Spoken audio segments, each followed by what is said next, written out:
I've now started the recorder, and let's start the audio recording. Welcome, everyone. It's the Mike Tech Show, show number 921. Tonight's show, all listener email, including a comment from YouTube. Just so I just getting started. Great time, and it's why I'm wearing my Yield shirt from Pearl Jam. Saturday night Pearl Jam concert was tremendous, and one of my favorite Pearl Jam albums is Yield, and they never do this. They played 5 songs from Yield, and very happy. Great show. My son Ryan took phenomenal pictures. He had a photo pass for Pearl Jam, which is very hard to get approved to do that.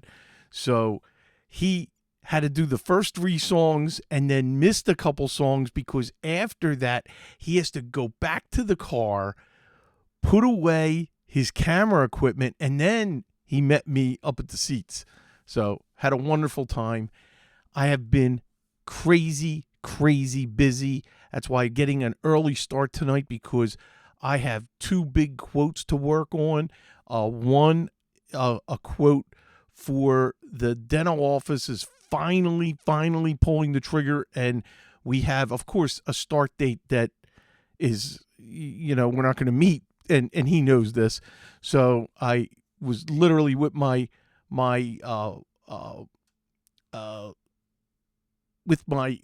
Dell rep before the show, getting final quotes for the systems in the server, and got all that done. So I got to put that final quote kind of for this phase for my client. I have another quote I'm putting together for a client that we are doing I'm going to be migrating them to SharePoint and taking their IMAP email and migrating it to Microsoft 365.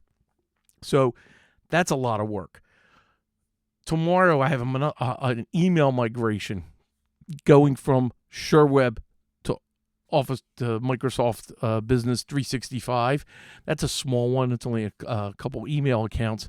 And then next week, I'll keep you posted, a joint project with Marvin B., Uncle Marv, that we'll be talking, and we'll be doing that together. Hopefully all goes well. In November, I will be down in the Fort Lauderdale area for my client that has a bunch of equipment and, systems, a new phone system, a new router, new server replacement. So that's a big job, and Marv's going to partner with me.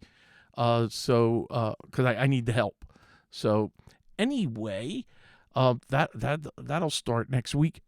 Quoting, I have so much work, which is great. I am so blessed to be doing that. I have lots of training next week on training employees for cybersecurity awareness and tips. And this is training that companies have to do in order to be compliant with their cyber insurance. And that is, we're going to see a big uptick. And let's see. So for tonight's show, I have so much email and lots of feedback from coming back from last week's show, the security show that I did. Tremendous feedback. Thank you, everybody who emailed me. And what I'm going to do first is take care of the non-security questions, I think, first. And this was, the first one is a comment that was on YouTube, and I didn't get a chance to really respond to it. And this is when I was talking about those Microsoft updates during the install that we really want to stop, but we can't. And I got to test this on the next new system we're working on. And this is a great tip from Mark. And he says, Mike, Can a firewall, DNS server, or VPN, or even do an update without having Microsoft connected to your local network? I have not tried a new Windows 11 Pro setup with disconnecting totally from the internet and not connecting. It of course can't do the updates, and it would have to just continue. And I'm wondering where it would go, or would it bomb out? I absolutely have to do that as a test. Mark, thank you. That's a good idea. I'll test it, and then that'll be a process for the one client where we have to back out those updates anyway, because it interferes with an Oracle client install. So I will give that a try.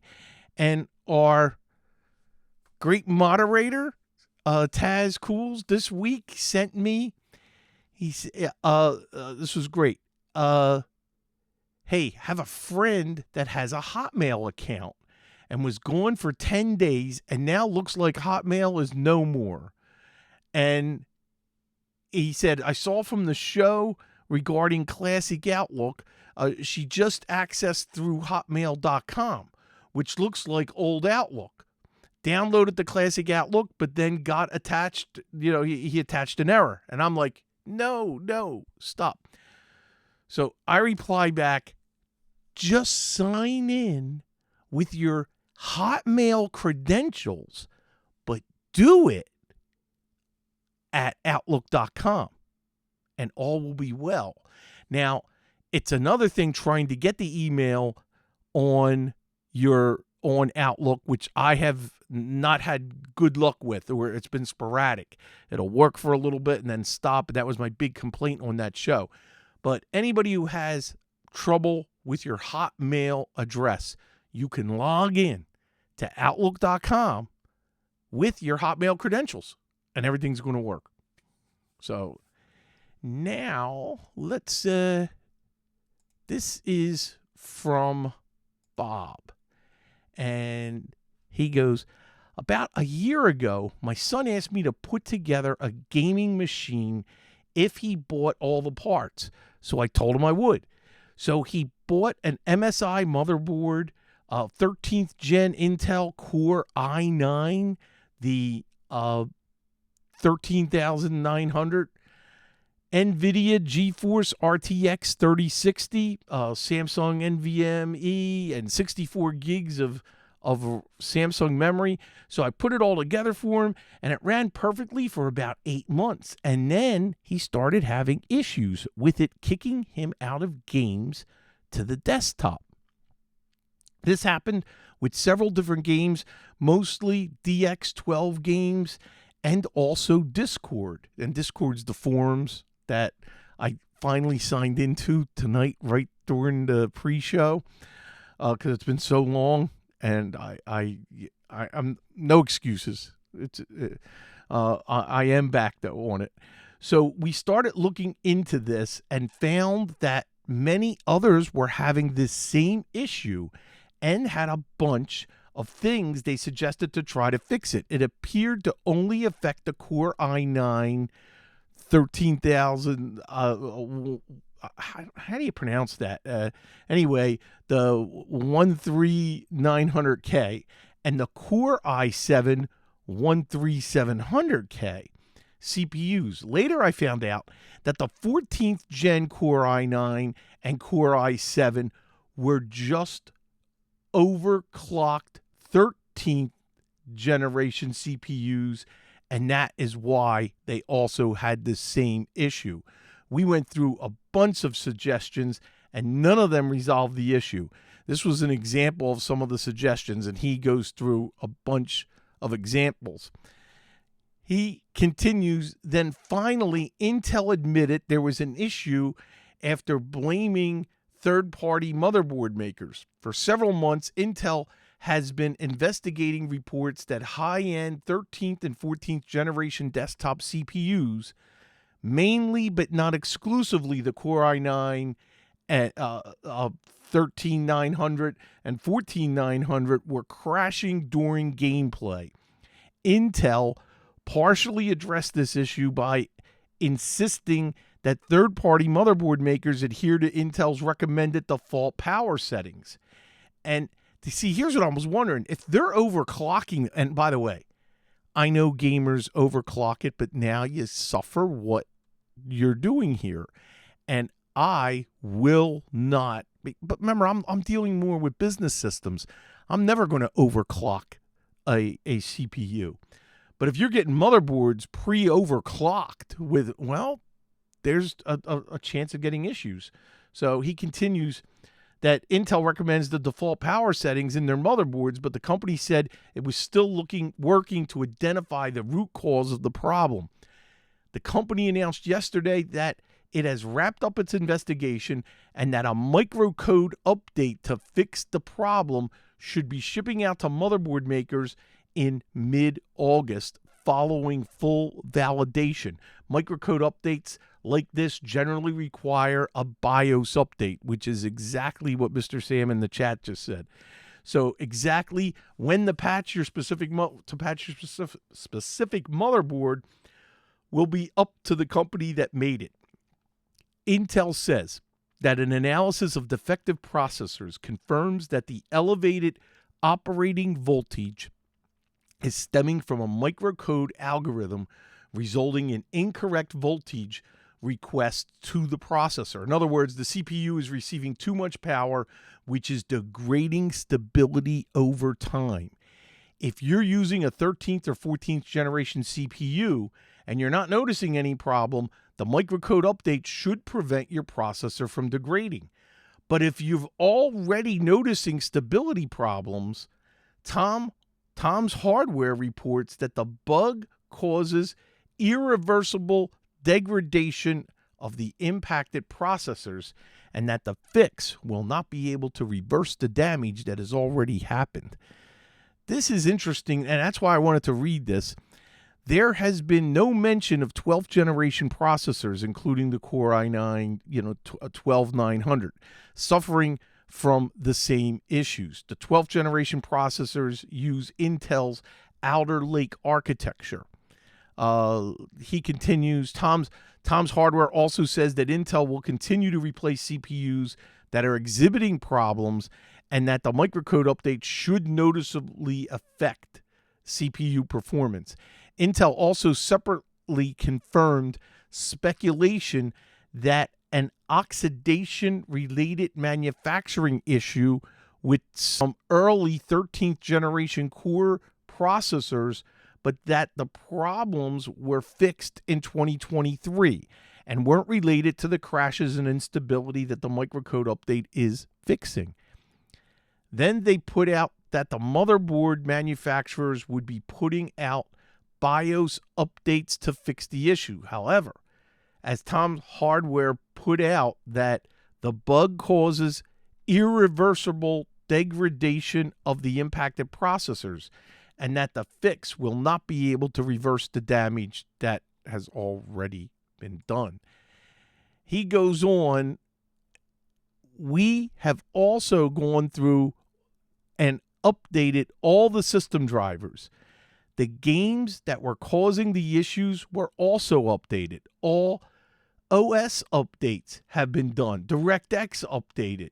Latest NVIDIA drivers. This stuff has been done several times. We were originally running Windows 11 Pro and tried downgrading to Windows 10 Pro and had the same issue. So we brought it back to Windows 11 Pro again. We have set suggested file permissions on the programs and folders. My son was at the point he had talked about putting in a 12th generation CPU so he could use the system again. Then Intel put out that the motherboard manufacturers would be putting out the BIOS updates. But let's see, as you already noted, it's not going to fix the problem if it's already degraded the CPU. We have been trying to go through the RMA process with Intel to get a replacement because the chip is still under warranty.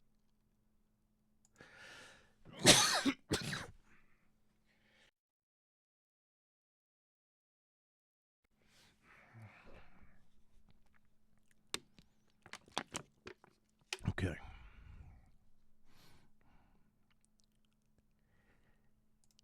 And they have admitted that there was an issue with these chips. We got the support ticket created, but have been going back and forth with them because they keep wanting more and more information. Each time we have answered all the questions, and they come back with another string of additional questions and suggestions. We also run their Intel SSU scan utility and forwarded the scan information report back to them.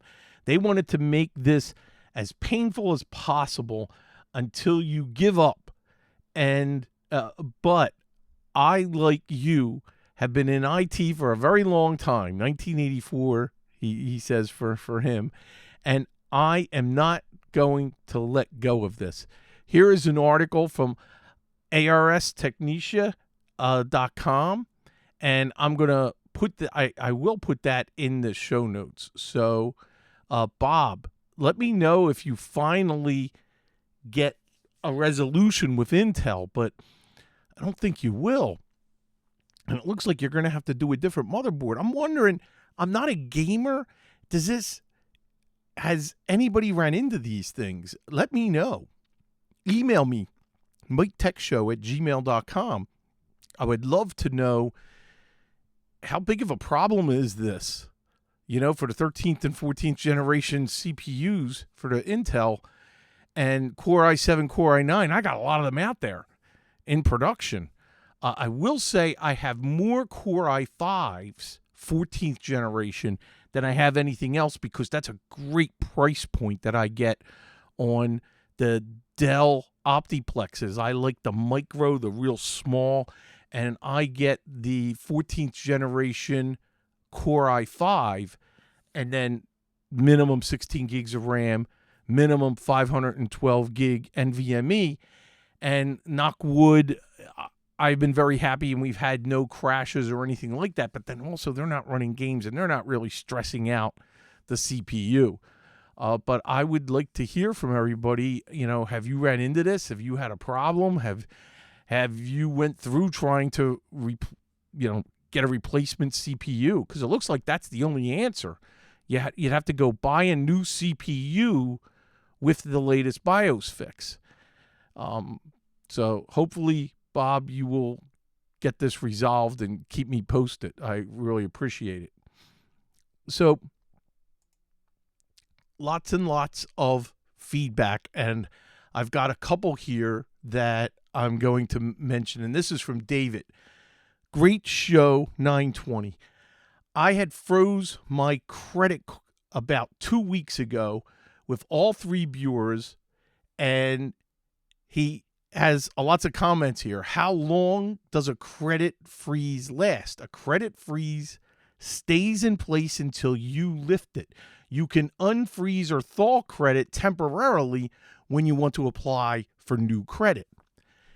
He goes, on all three sites, the credit freeze would last only 1 year. There was a 7-year freeze, but that was for people who already had their identity stolen.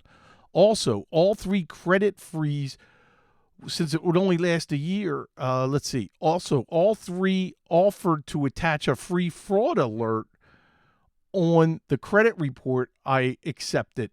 I did make a note on my Google Calendar of the 1 year when the freeze would expire to renew. So that's interesting. That's a good add-on to the security. You may have to check every year to make sure it's frozen. So keep that in mind and make a note. And he continues here. He ends with, I am exploring how to add a PIN from the IRS to prevent tax return fraud. As of this email, I haven't done that yet. That's another great idea, because the bad actors will supply a fraudulent tax return, and the IRS takes the first one that they receive. And then if you send it in, that's when the fraud alert button goes off on you, and it may be legitimate. And then you got to prove, that, hey, you've never worked in Arizona, You've never worked in California. That's impossible, for you to have ever had any earnings in those states, because that's where the fraudulent tax return came from. So that's ugly, and that's a lot of work too. So all of it is, and these are all important steps in order to protect our identity. Okay, this is from Hilton, and this is titled his MFA rant, or my rant. Hi, Mike. I listened to your rant about MFA. It showed the current problem with security. You mentioned several sites that don't force security on you, not caring about security. But you also mentioned being frustrated by Cash App forcing extra security. And it's not like they forced the extra security. They just denied me from using the app, and I don't understand why. Just because a length of time went by? They should have added the steps for me to prove that it's me. And I would have gladly complied. He continues, it's a hard balance to strike. Most of those sites that don't care about security have suggested and tried to get users to set up MFA. At that point, it's up to the user. But since MFA is inconvenient, most users won't use it unless you force them to. We really need to move ahead with passkeys and get rid of passwords. That way, you have to have my unlocked phone to log into anything. The thing I like to do is use Microsoft Edge as a password manager. That way, all my passwords are available on all my devices. Well, use a password manager. Like I recommended RoboForm. That's what I currently use. But also, the browser compares your logins to known hacker databases and warns you if your or any of your passwords has been leaked, so you can change your password. I get that notification on RoboForm. He continues, it also will suggest long random passwords, which it then saves so you don't have to remember them. All protected by your Microsoft account, which I have a separate longer passphrase on to make it my master password. Love the show. Keep spreading the knowledge. Thank you. Thank you. Hilton has a part 2. Google not supporting Apple Mail and older Outlook. I kind of see that since Microsoft stops supporting Office 2016 next month and won't be patching it. Yes, and that is one of the big reasons. I work for a city, and we have moved 4,000 plus users from 2016 to 365. The good news is Outlook is free now and works on Windows and Mac. The new Outlook works with Gmail, and the classic Outlook will probably get the 1-year warning in the next year, where they are going to kill off Classic Outlook. Here's my problem with Classic Outlook. You cannot use Exchange hosted with a Classic Outlook.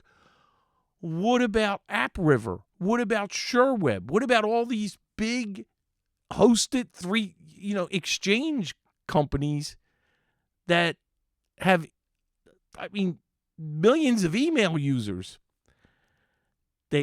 They have to fix that in the new Outlook, and they have not fixed that yet. So he continues, it's probably a good time to move on now. Can't move on. You just have to make sure your users aren't also using ancient Outlook add-ons, which we do.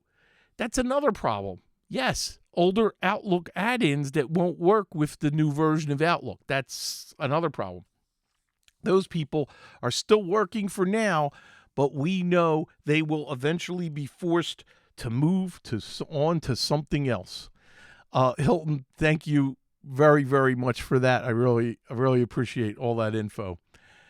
Okay, this is Sam. Hi, Mike. We are all pressing on everybody to turn on MFA on everything. I'm all for that. Don't get me wrong.